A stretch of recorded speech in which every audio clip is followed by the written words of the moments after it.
The next game I'm showing you is a blitz game now. So the rapid portion ended up with a tie 2-2, even though even the first game I think had a good chances. And now we are in the second blitz game. The first blitz game was drawn, and well, this is the current position for the second blitz game, and Ding is again with the white pieces. And well, actually, if we take a look at the position, it is rather equalish. We could say the white knights are quite active on e5 and b5, but the same is true for the black knights, and also this a5 pawn is under some sort of attack, but it's also true for the a4 pawn. So yeah, we can easily see that the position is very equal. However, in this position, Carlsen actually blunders and plays the move queen b7.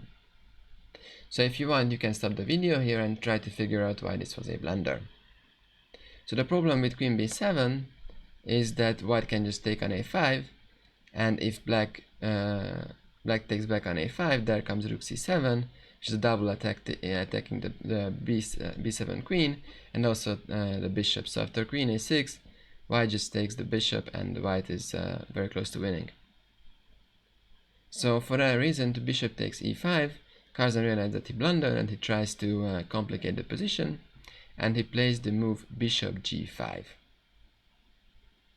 And the idea is that, okay, now black is attacking the rook, and actually now no more double attack on c7, so there is a real threat of taking the bishop. But white can easily meet these threats by simply simplifying the position. Bishop takes b6. And well, here Carlsen has nothing better than take the rook, and Ding plays bishop c5. So now both the rook off on f8, and the bishop is under attack. So black is at the moment up on exchange, but it's going to have to give material back. Well, if he tries to save the bishop g5, then there comes bishop f8, king f8, and something like queen d3, and well, white is dominating. So there is this pawn is hanging, there is knight c4, and then queen takes c4, so another pawn is coming, and white is just super active and simply winning. So for that reason, actually, Carlsen decided to sort of sacrifice more and play the move rook e8 with the idea that now he's going to sort of give up the two minor pieces for the rook. So after queen c1, rook a4, black has the two minor piece for the so white has two minor pieces for the rook, which is a huge material advantage. However, in this position, actually, what Ding did, so in my opinion, the better move was just to simply take on c1, but what Ding did was he first took on c4. So the idea is actually quite clear that, well, white is up material, let's just exchange everything and win the endgame. However, this knight takes c4 after d takes c4 gives some counterplay for black. So one problem is that now this long diagonal is open for black, and also this c3 pawn could be a bit problematic. But still, white is up by a huge material. So now Ding took on c1, rook takes e4, knight c3, rook a5, and in this position Carlsen actually has a nasty threat. So here the best move would be to play bishop e3, so go back with the bishop, then put the bishop back to b2, and then push d5, closing up the long diagonal, and well, white is about to win. But Carlsen has a sort of a last trick. So in this position, Ding was well, very careless actually, and he played a move that lost the game and the day and the match, so game, set, match, everything. He played the move h4. And well, here you can stop the video and try to figure out why this was a horrible blunder, just losing everything.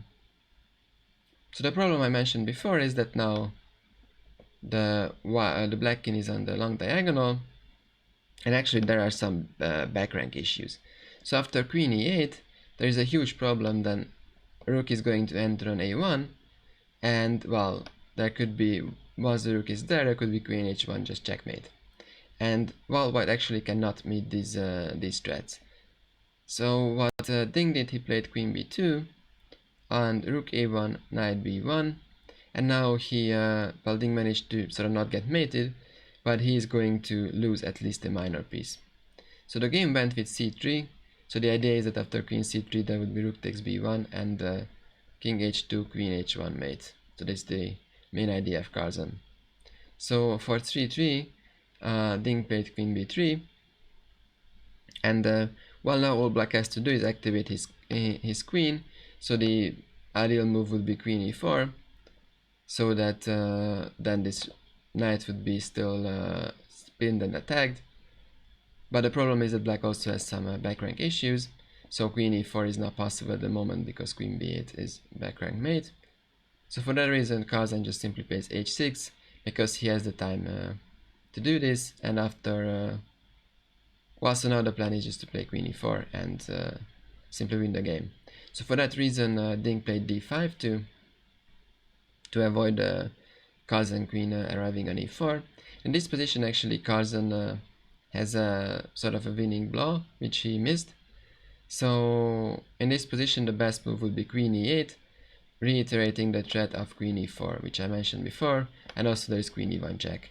So say king h2, there comes queen e4, and well, black is going to just mate the white king. So queen c3, rook b1, and the same threat of rook h1 or queen h1 is going to end the game. So, but it's not what Carlsen played. What Carlsen did was queen c8, attacking this bishop, and of course the bishop cannot move because if you move, then there is c2, and black is just winning everything on the first rank. So for that reason, Ding just had to give up his bishop, so he played in this position king g2, and after queen c5, knight c3, now black is up the exchange. There's only one pawn left for it, and still the white king is actually quite weak. But Ding managed to survive for the time being, so he's lost, but he's still playing on. And as I mentioned, this is a blitz game, so at this point the players only had the increments of 2 or 3 seconds per move left. So here Carlsen played rook e8, knight e2, rook d8, knight f4, queen d4, h5. In this position it seems like that Ding is actually stabilizing his position. This knight and f4 will be hard to kick out. The d5 pawn is well protected. The only problem for white is try not to get mated. Now comes queen e5, and here Ding starts to go south. He played queen b6, but actually the queen would be a lot better placed somewhere on the king than on b6. And after rook b8, queen c5, the problem is that queen e4 comes, king h3, and now the black rook enters the white camp. And actually in this position, white's saving plan was something like playing queen c8, and when king h7, then playing queen g4, and queen f5 is the next move, exchanging the queens and then trying to hope to survive the endgame. But the problem for Ding is that after rook b1, I mean, he had a few seconds, couple of seconds, I don't know how many, like very little time left, and he executed this plan in the wrong move order. So he played king g4 with the idea that now comes queen c8 and queen f5. The problem is that black plays f5 in this move order, and well, mate is next move, so king h3 or something, and rook h1 is checkmate.